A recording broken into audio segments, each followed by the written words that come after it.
এই যে পিঠে হাত দিয়ে দেখো, বোধহয় মরার পাখনাটা গজিয়েছে।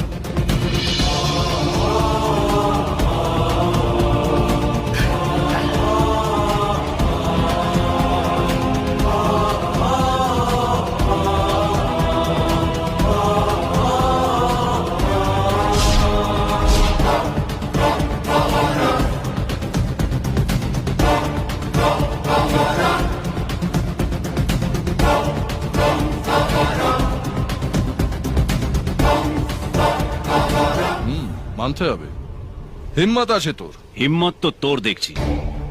এই এলাকার বাপকে না জেনেই ঢুকে পড়েছিস। আমি এই এলাকার বাপ। প্রতিদিন দুপুর 1টায় কালার্স বাংলা সিনেমায়।